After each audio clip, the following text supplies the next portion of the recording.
로마서 12장 1절부터 2절까지의 말씀입니다. 로마서 12장 1절부터 2절까지의 말씀입니다.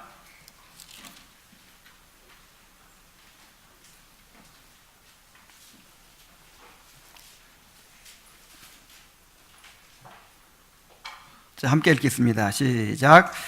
그러므로 형제들아, 내가 하나님의 모든 자비하심으로 너희를 권하노니 너희 몸을 하나님이 기뻐하시는 거룩한 산 제물로 드리라.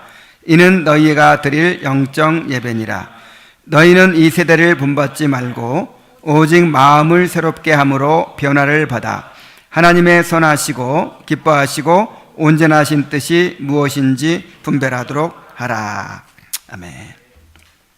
자, 대요리 문답을 간략히 요약하면 세 부분으로 나눌 수 있습니다. 소요리 문답도 마찬가지죠. 자, 먼저 서론적으로 1문에서 5문까지 해서 사람의 목적과 성경에 대하여 가르칩니다. 인간의 가장 중요한 목적은, 제1간의 목적은 하나님을 영화롭게 하고 영원토록 그를 즐거워하는 것이라고 했는데, 어떻게 하나님께 영광을 돌리고 하나님을 즐거워할 것인가를 지시한 책이 뭐예요? 성경이죠. 그래서 이제 그 5문에 보면은 이렇게 되어 있어요. 오늘 우리가 암송한 소요리 문답 3문과 똑같아요. 성경이 주로 가르치는 것은 무엇입니까? 답.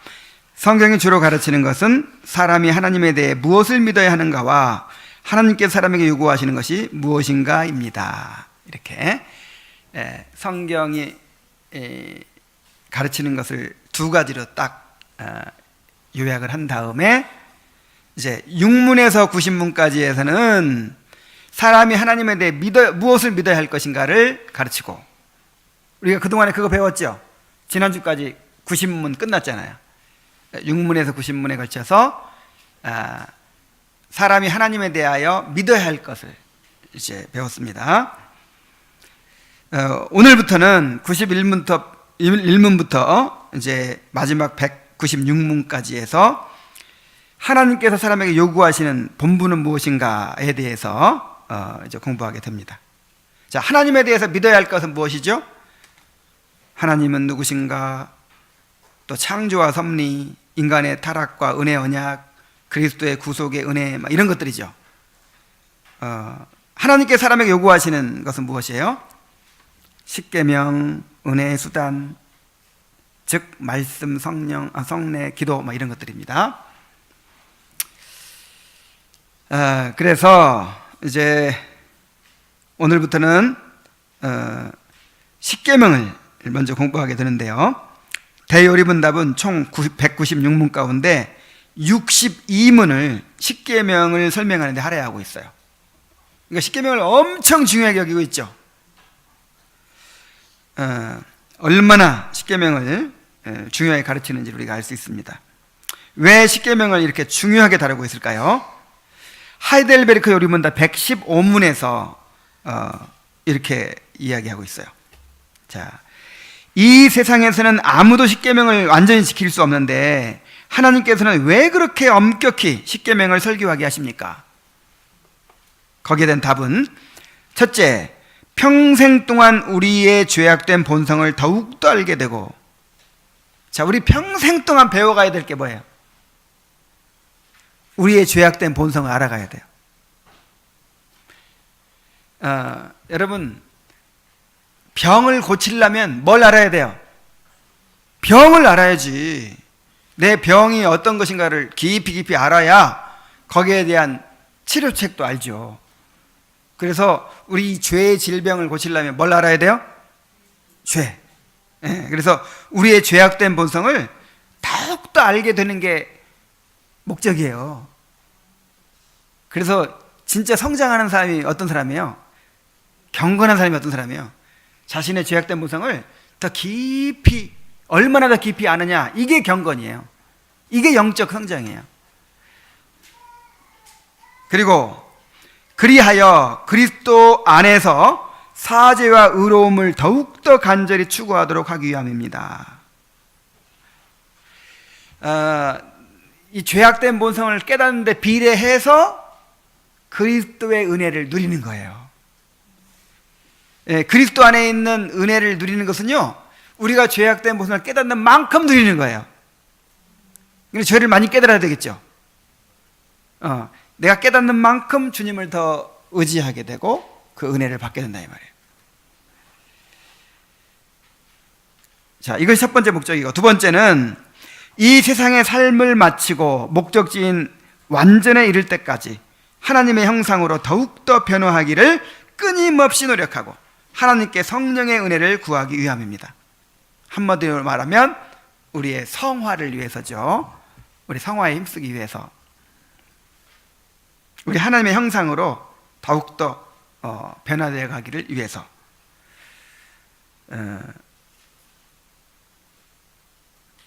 이제 그래서 율법을 열심히 지켜서 그렇게 된다는 것이 아니고 이제 은혜를 구하게 되는 것이죠. 율법에 비추어서 나의 부족함을 깨닫고 그렇게 행할 수 있도록 은혜를 구함으로써 그 은혜를 입어서 우리가 변화되어 가는 거예요. 은혜를 입어서. 그래서 루터는 십계명을 온전히 아는 사람은 성경 전체를 아는 것이다, 그런 말을 했어요. 그러니까 성경을 제대로 알려면 뭘 알아야 돼요? 십계명을 알아야 돼요. 십계명을 모르면서 성경을 알 수가 없어요. 이번 기회에 십계명을 더욱 잘 이해하고 또 잘 받아들이게 되기를 바랍니다. 십계명을 공부하면서 우리 자신의 죄와 비참에 대해서 더욱 깊이 깨닫게 되고 그리스도와 그 은혜를 더욱 알게 되고 그래서 하나님의 의를 구하며 성령의 은혜를 갈망하게 되기를 간절히 바랍니다. 자, 이제 시작합시다. 하나님께서 사람에게 요구하시는 의무가 있습니다. 91문을 다 같이 읽겠습니다. 시작. 하나님께서 사람에게 요구하시는 의무는 무엇입니까? 답. 하나님께서 사람에게 요구하시는 의무는 나타내 보이신 하나님의 뜻에 순종하는 것입니다. 그랬어요. 하나님께 사람에게 요구하시는 의무가 있구나 하는 걸 알 수 있죠.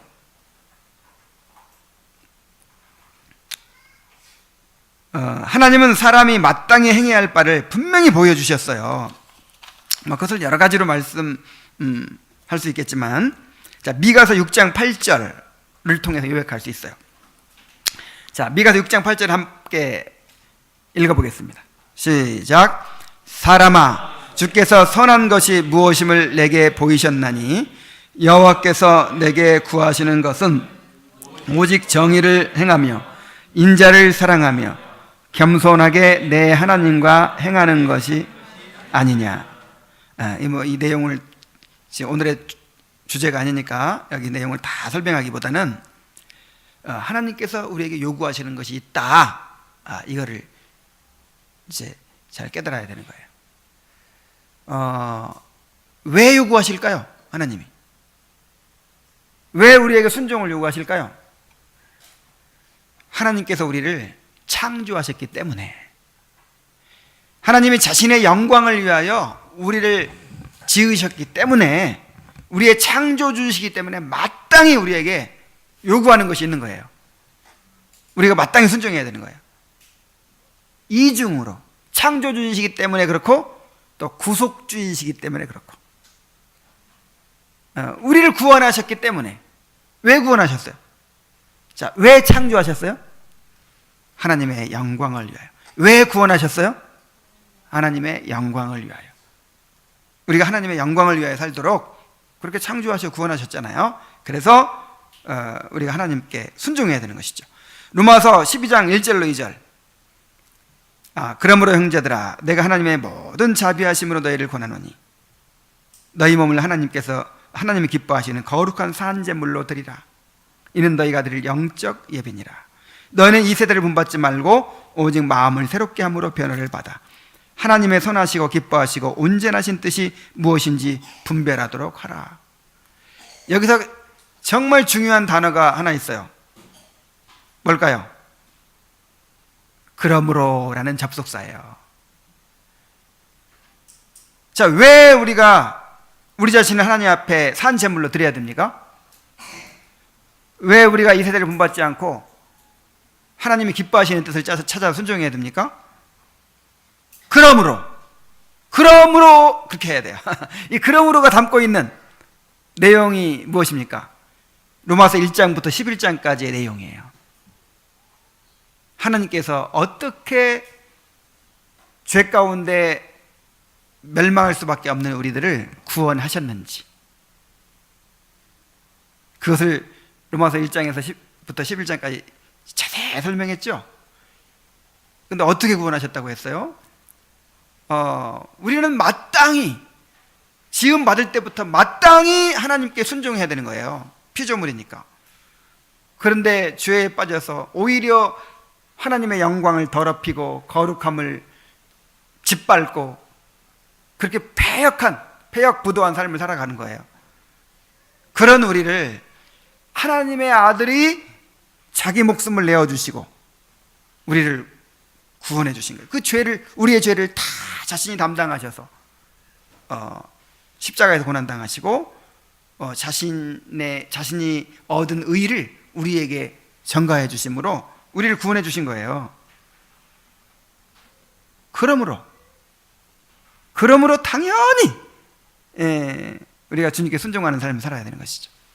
그러니까 주님께 순종하는 삶을 살도록 구원해 주신 거죠, 우리를.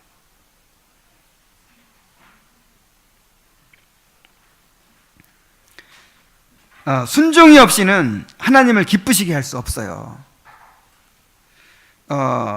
하나님의 뜻에 대한 순종이 없는 예배는 헛된 것입니다. 사무엘상 15장 22절 함께 읽어보겠어요. 시작. 사무엘이 이르되 여호와께서 번제와 다른 제사를 그의 목소리를 청종하는 것을 좋아하심같이 좋아하시겠나이까. 순종이 제사보다 낫고 듣는 것이 순양의 기름보다 나으니. 그랬어요.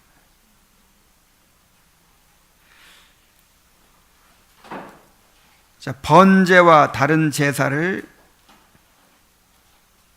기뻐하지 않으신다 그랬어요, 하나님이. 왜 이런 말을 성경에 자주 했죠? 시편 51편에도 여호와께서는 제사를 기뻐하지 아니하시나이다. 번제보다 여호와께서 구하시는 제사는 상한 심령이라 그랬고, 또 호세아서 6장에도 나는 제사를 원치 아니하고 하나님 아는 것을 원하노라, 이렇게 말씀하시죠. 이게 왜 제사 하나님이 드리라고 했잖아. 근데 제사를 원치 않는데요. 자, 이게 왜 이런 식으로 말씀하시는 거냐면, 제사 드리지 말라는 뜻이 아니라 제사의 목적을 잃어버렸기 때문이에요. 여러분, 제사 왜 드리는 거예요? 예배를 왜 드리는 거예요? 나를 받으소서 하는 것이죠. 이게 예배예요. 나를 산제물로 드리는 게 예배예요. 내가 이제 원래 나를 지으신 목적대로 내가 하나님 앞에 순종해 살겠습니다. 나를 사용하여 주옵소서. 이게 예배인데, 예배를 드리는데 주님 앞에 굴복하는 게 빠져버렸어. 주님 앞에 순종하는 게 빠져버렸어. 회개하면서 내가 순종하지 못한 걸 회개하면서 하나님의 은혜를 구하는 이게 빠져버렸어요. 그럼 그게 예배가 의미가 있어요, 없어요? 이건 하나님을 모독하는 거죠. 완전히 하나님을 조롱하는 거죠. 그래서 나는 예배를 원치 않는다, 내가 제사를 원치 않는다, 이런 말씀하신 거예요.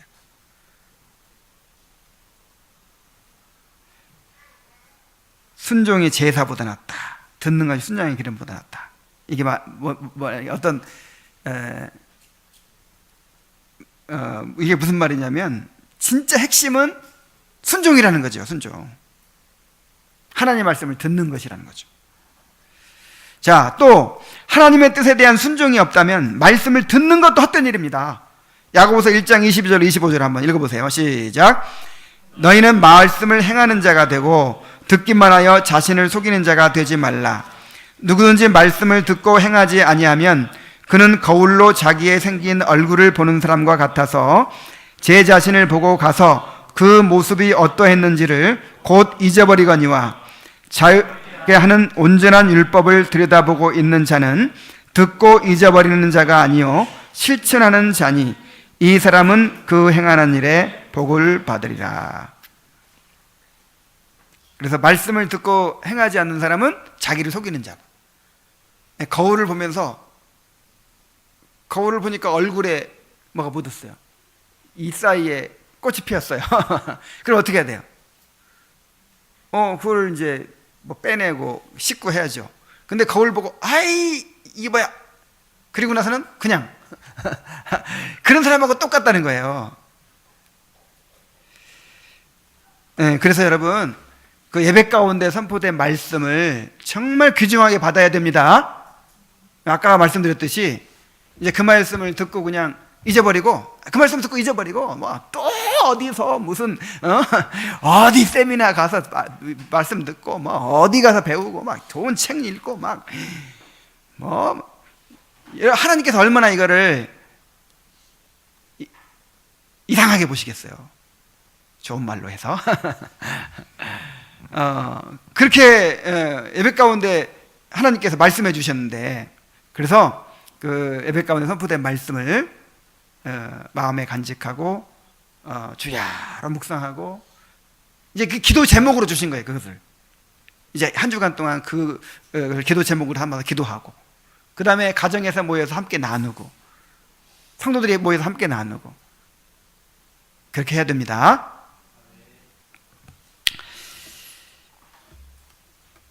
자, 이제 두 번째 단락으로 가서요. 하나님께 사람의 순종을 위해서 나타내 보여주신 것이 있어요. 자, 이제 하나님께 순종하는 삶을 살아야 되는데 어떻게 순종해야 될지를 알아야 될 거 아니에요? 그래서 어떻게 순종해야 될지를 나타내 보여주신 것이 있습니다. 92문을 또 큰 소리로 함께 읽겠습니다. 시작. 하나님께서 사람의 순종을 위해 처음 나타내 보이신 것은 무엇입니까? 답. 하나님께서 죄가 없는 상태에 있는 아담과 아담 안에 있는 모든 인류에게 순종의 법칙으로 나타내 보이신 것은 선악을 알게 하는 나무의 열매를 먹지 말라고 하신 특별한 명령과 함께 그와 함께 주신 도덕법이었습니다.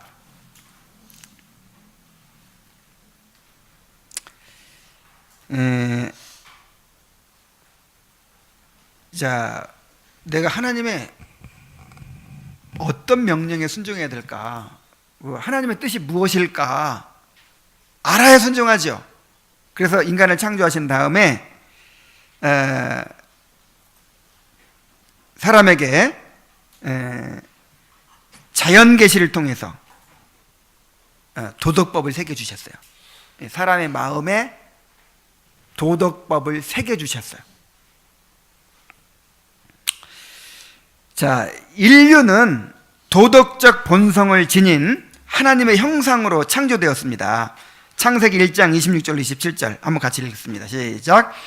하나님이 이르시되 우리의 형상을 따라 우리의 모양대로 우리가 사람을 만들고 그들로 바다의 물고기와 하늘의 새와 가축과 온 땅과 땅에 기는 모든 것을 다스리게 하자 하시고 하나님이 자기 형상 곧 하나님의 형상대로 사람을 창조하시되 남자와 여자를 창조하시고 그랬죠. 자, 우리가 누구의 형상대로 창조됐어요? 하나님의 형상대로. 이 하나님의 형상이라고 하는 것이 꼭 외적인 것이 아니라고 그랬죠. 왜냐하면 하나님은 외적인 형상이 없으니까. 하나님의 영적인 본성을 가리키는 거예요. 그 가운데 하나가 도덕적 본성입니다. 하나님의 형상의 내용을 여러 가지로 이제 얘기할 수 있어요. 지정의의 어떤 인격적인 이런 것도 하나님의 형상이에요. 그리고 이 도덕적 본성. 하나님은 선과 악을 구분하시죠. 선과 악을 구분하시고 선과 악의 기준이 되십니다. 하나님이. 이런 도덕적 본성을 가지신 분인데 우리도 하나님의 형상을 따라서 도덕적 본성을 가진 존재로 태어났어요. 지음받았어요. 그래서 여러분 선악을 구분하죠. 어떤 것이 선한 일이고 어떤 것이 악한 일이라는 걸 알아요, 몰라요? 그래서 이걸 이제 진화론을 믿는 사람들은 어떤 사회적인 필요에 의해서 어떤 선악을 이제 의식하는 그런 것이 생겼다 이렇게 말하기도 해요. 그런데 그렇지 않습니다. 사람에게 양심이라는 것이 있는데 전혀 배우지 않아도요, 태어날 때부터 무인도에서 자라도 양심에 이것은 선한 일이다, 이거는 악한 일이다, 이런 의식이 있어요, 없어요? 있어요. 이거는 하나님께서 인간의 본성에게 넣어주신 도덕법이에요. 도덕법. 선악을 구분하는 것은 하나님의 형상으로 지음받은 증거입니다.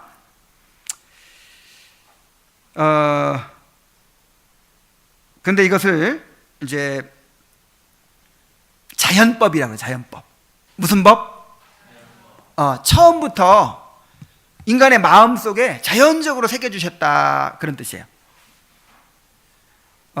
이 자연법 말고 그럼 무슨 법이 있어요? 기록된 율법이 있죠.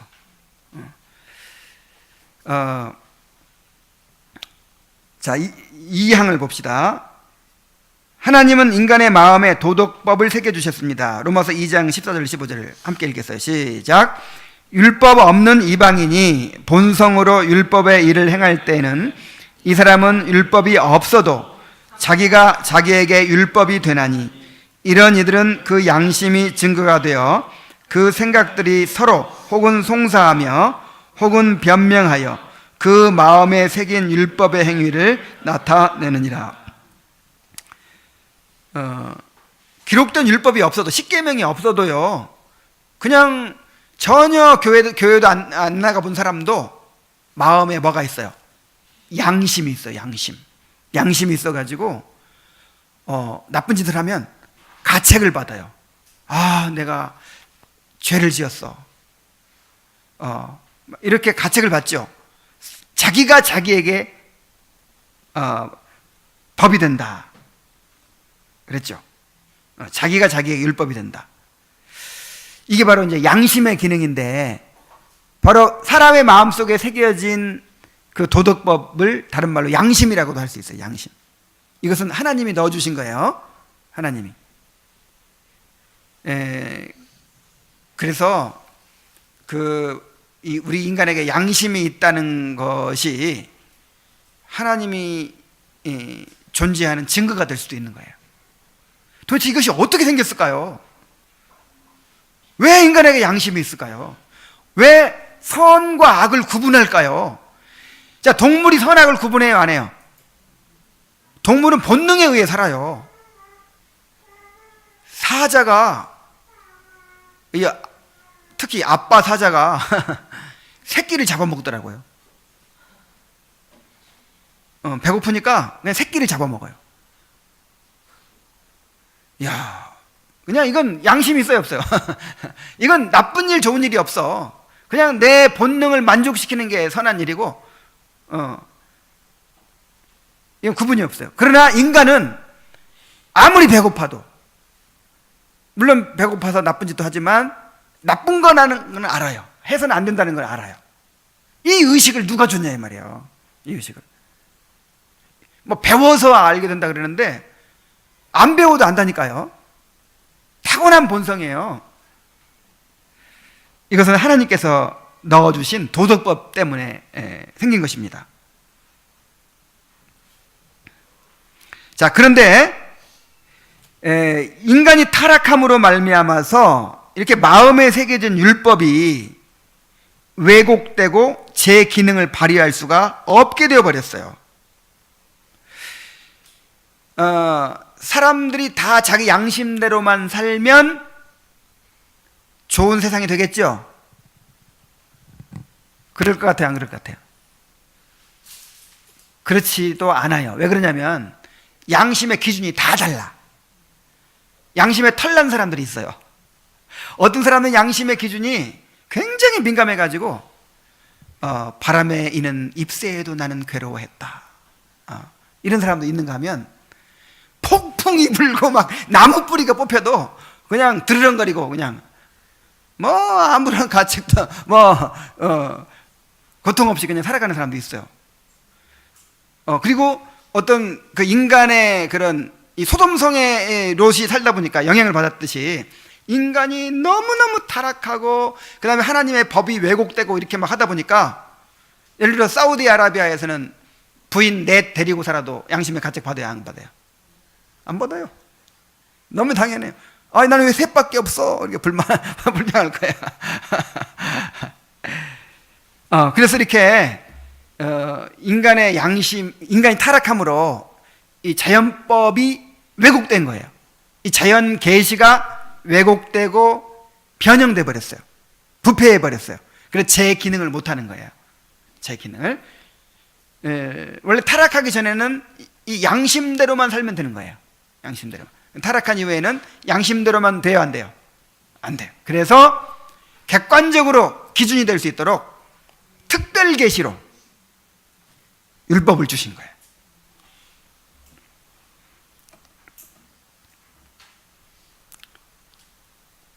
로마서 10장 5절에 모세가 기록하되 율법으로 말미암는 의를 행하는 사람은 그 의로 살리라 하였거니와 그랬죠.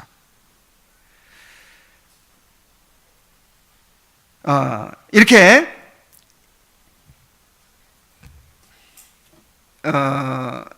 맨 처음 타락하기 전에는 자연 계시를 통해서 도덕법을 주셨다 그랬죠. 마음속에. 그리고 도덕법을 주시면서 하나님은 한 가지 특별한 명령을 통해서 아담과 행위 언약을 맺으셨습니다. 자, 특별한 명령이 뭐였어요? 하나님은 아담에게 선악을 알게 하는 나무의 열매를 먹지 말라 이렇게 명령하셨어요. 창세기 2장 17절 읽습니다. 시작. 선악을 알게 하는 나무의 열매는 먹지 말라. 내가 먹는 날에는 반드시 죽으리라. 선악과는요, 하나님과 아담이 언약을 맺으신 거예요. 무슨 언약이요? 내가 도덕법을 하나님께서 내 마음에 기록해 주신 그 도덕법에 순종하여 살겠습니다 라고 하는 언약, 그 언약의 표징으로 선악과를 주신 거예요. 그러니까 나무 열매 하나 따먹었다고 하나님이 그렇게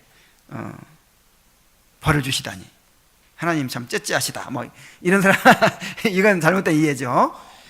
그 선악을 알게 하는 나무의 열매를 먹지 말라고 한 것은 내가 하나님의 법에 순종하며 살겠습니다 라고 하는 하나님과 맺은 언약의 표지였어요. 표징. 그러니까 선악과를 먹었다는 건 뭘 의미해요? 나는 이제 하나님 법 지키지 않고 살겠습니다. 나는 하나님으로 독립하겠습니다. 더 이상 나는 하나님 의지하에 살지 않고 하나님께 순종하여 살지 않겠습니다. 내가 하나님 돼서 이제 내가 선악의 기준이 되고 내 마음대로 살겠습니다. 이렇게 하나님 앞에 반역을 일으킨 거예요. 반역. 그 언약을 깨뜨려 버렸다니까요. 언약을 파기해 버린 거예요.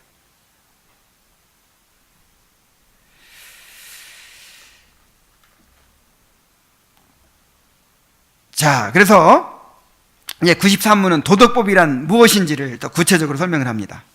93문을 함께 읽습니다. 시작. 도덕법은 무엇입니까? 답. 도덕법은 인류에게 선언된 하나님의 뜻입니다. 이 도덕법은 모든 사람이 영혼과 몸을 가진 온전한 사람으로서의 모양과 성질을 지닌 가운데 하나님과 사람에 대하여 거룩하고 의로운 모든 의무의 시행을 인격적이며 완전하고 영원한 복종과 순종으로 행하라고 지시하고 의무 지웁니다. 하나님께서는 이 도덕법을 온전히 지키는 자에게는 생명을 주시겠다고 약속하시고 이를 어기는 자에게는 죽음을 주시겠다고 경고하셨습니다. 자, 도덕법이 무엇입니까? 도덕법은 인류에게 선언된 하나님의 뜻입니다. 이렇게 간단하게 정의를 했죠. 자, 도덕법이 뭐예요? 선언된 하나님의 뜻. 인류에게 분명히 선언해 주셨어요. 내 뜻은 바로 이거다 이렇게. 처음에는 인간의 마음에 심어주신 자연법으로, 그 다음에 그것이 타락한 이후에 왜곡되니까 또 기록된 율법으로, 이렇게 도덕법을 선언해 주셨어요. 이 도덕법은 모든 사람이 영혼과 몸을 가진 온전한 사람으로서의 모양과 성질을 지닌 가운데 지키라고 했죠. 이 말이 무슨 말이냐면 전인격적인 순종을 요구한다는 거예요. 전인격적인 순종. 자, 성경의 명령들을 한번 봅시다. 신명기 5장 22절 23절 읽어봅시다. 시작. 그런즉 너희 하나님 여호와께서 너희에게 명령하신 대로 너희는 삼가 행하여 좌로나 우로나 치우치지 말고 너희 하나님 여호와께서 너희에게 명하신 모든 도를 행하라. 그리하면 너희가 삶을 얻고 복을 얻어서 너희의 얻은 땅에서 너희의 날이 장구하리라 그랬어요. 좌로나 우로나 치우쳐서는 안 돼요. 정확하게 하나님의 뜻대로 살아야죠. 그리고 여호와께서 너에게 명하신 모든 도를 행하라 그랬어요. 그냥 일부만 행해서는 안 돼요. 자, 이것을 이제 예수님은 또 어떻게 말씀하셨냐면 누가복음 10장 20절 27절 읽습니다. 시작. 예수께서 이르시되 율법에 무엇이라 기록되었으며 내가 어떻게 읽느냐 대답하여 가로되 내 마음을 다하고 목숨을 다하고 힘을 다하여 뜻을 다하여 주 너희 하나님을 사랑하고 또한 내 이웃을 내 몸과 같이 사랑하라 하였나이다 그랬어요. 자, 어떻게 지키라고요? 마음을 다 하고 목숨을 다 하고 힘을 다 하고 뜻을 다 하고. 이것은 무엇을 가르치냐면 그냥 우리의 모든 삶을 바쳐서 전인격적으로 그렇게 순종하라는 것이죠. 또 데살로니가전서 5장 23절도 있습니다. 시작. 평강의 하나님이 친히 너희로 온전히 거룩하게 하시고 너희 온 영과 혼과 몸이 우리 주 예수 그리스도에 강림하실 때에 흠없이 보존되기를 원하노라. 자, 너희 영과 혼과 몸, 그러니까 우리의 전부를 다해서 우리의 전부를 다해서 사랑하고 전부를 다해서 순종하라는 거예요. 흠이 없어야 된다는 거예요. 흠이. 자, 그렇게 순종할 수 있겠어요? 없겠어요? 자, 그리고 도덕법은 하나님을 향한 의무와 사람을 향한 의무를 포함한다고 했어요. 사도행전 24장 16절에 읽습니다. 시작. 이것으로 말미암아 나도 하나님과 사람에 대하여 항상 양심의 거리낌이 없기를 힘쓰나이다. 자, 도덕법은 하나님께 대한 의무가 있고 사람에게 대한 의무가 있어요. 사실은 본질은 하나님께 대한 의무죠. 그런데 이제 이 하나님께 대한 의무인데 이제 사람에게 행하는 것이죠. 그래서 사람에게 아무리 의무를 다한다고 해도 하나님께 대한 의무를 하지 못하면 그걸 지킨 거야, 안 지킨 거야? 지킨 것이 아니죠. 그리고 제대로 사람에게도 온전하게 할 수 없고요. 그 다음에 도덕법은 전체적이고도 완전한 순종을 요구한다 그랬어요. 갈라디아 13장 10절을 한번 읽어봅시다. 시작. 무릇 율법 행위에 속한 자들은 저주 아래 있나니 기록된 바 누구든지 율법책에 기록된 대로 온갖 일을 항상 행하지 아니하는 자는 저주 아래 있는 자라 하였습니다. 자, 율법을 어떻게 지켜야 되냐면, 도덕법을 어떻게 지켜야 되냐면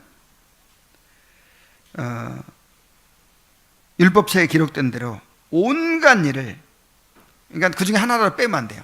전체 다 온갖 명령들을 행하는데 항상 행해야 돼요.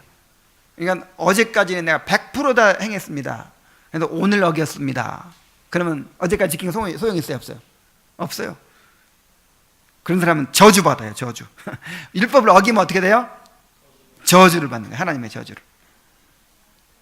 항상 완벽하게 지켜야 돼요. 도덕법은 완전한 의를 요구합니다. 누가복음 1장 75절에 종신토록 주의 앞에서 성결과 의로 두려움 없이 섬기게 하리라 하셨도다 그랬어요. 자, 이렇게 도덕법은 우리의 전 인격을 다해서 전체적으로 완전하게 그렇게 지켜야 하는 것입니다. 그리고 이 하나님께서는 이 도덕법을 온전히 지키는 자에게는 생명을 주시겠다고 약속하시고 이를 어기는 자에게는 죽음을 주시겠다고 경고하셨어요. 자, 도덕법을 지키는 자에게 생명을 약속하셨는데 우리 아까 읽은 로마서 10장 5절에 보면은 모세가 기록하되 율법으로 말미암는 의를 행하는 사람은 그 의로 살리라 했거니와. 율법을 완전하게 지키면 우리가 방금 살펴본 대로 그렇게 전인격적으로 전체적으로 흠이 없이 완전하게 지키면 그것이 우리의 의가 돼요. 그래서 우리가 이제 하나님의 백성으로 살아갈 수 있는 거예요. 그러나 도덕법을 어기는 자는 어떻게 됩니까? 저주가 있어요. 아까 읽은 대로 갈라디아 3장 10절에 보면 무릇 율법 행위에 속한 자들은 저주 아래에 있나니 기록된 바 누구든지 율법책에 기록된 대로 모든 일을 항상 행하지 아니하는 자는 저주 아래에 있는 자라 했습니다.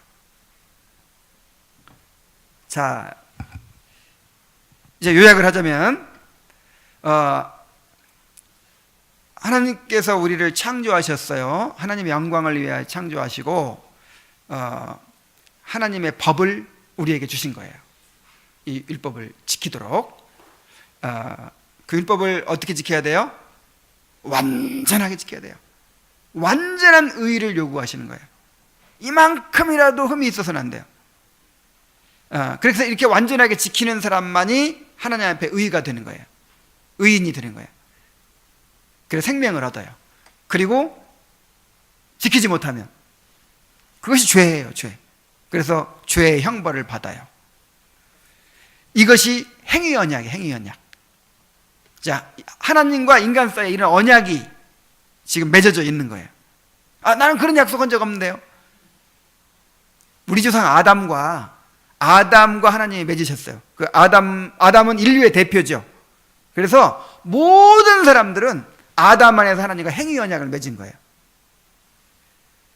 우리 최용우 형제도 지금 행위 언약을 아래에 있는 거예요. 율법을 완벽하게 다 지키면 생명을 얻고 율법을 지키지 못하면 저주를 받는 영원한 지옥의 형벌을 받는 그런 언약 관계에 있는 거예요. 모든 사람이 다 그런 언약 관계에 있어요. 자, 타락 전에는 이렇게 행위 언약이 맺어진 건데 타락 전에는 율법을 지킬 수 있었어요, 없었어요? 있었죠. 타락 전에는 인간에게 주신 의로움과 지식과 의로움과 거룩함이 온전히 보존되어 있었기 때문에 원의, 이 오리지널 라이처스니스, 원의가 있었기 때문에 오늘 우리가 살펴본 이대로 완벽하게 지킬 수 있었어요. 완벽하게. 그때는 우리 마음속에 나쁜 생각이 들어와요, 안 들어와요? 안 들어요. 지금은 예배 중에도 딴 생각하죠. 지금 예배 중에 딴 생각하고 사랑하는 사람 만나 사랑합니다 하면서도 약간 이상한 생각 품고 의심하고 하여간 우리는 뭘 해도 오염돼 있어. 순수한 동기라는 게 없어요. 완전한 것이라는 게 없어요. 근데 그때는 하나님께 처음 인간을 창조했을 때는 원의가 있었기 때문에 100% 완전하게 순종할 수가 있었다 이 말이에요.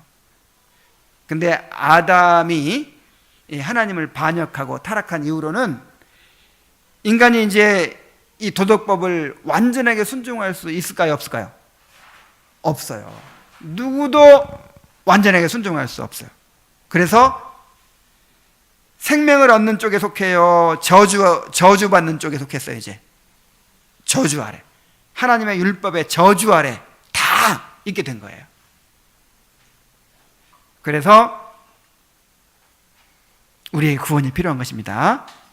그래서 예수님이 그 율법의 저주를 대신 받으시고, 그리고 자기가 율법을 완전히 순종해서 이루신 의를 우리한테 전가해 주시고, 이렇게 해서 우리가 이제 예수님이 이루신 그 구속을 통해서 우리가 생명을 얻게 된 거예요.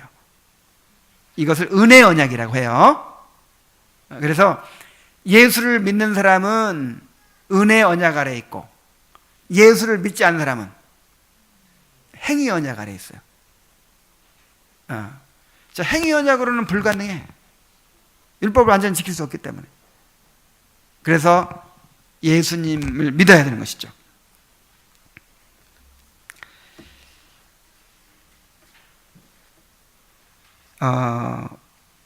그리고 이제 그러면 구원받은 사람은, 이제 은혜 언약 아래에 있는 사람은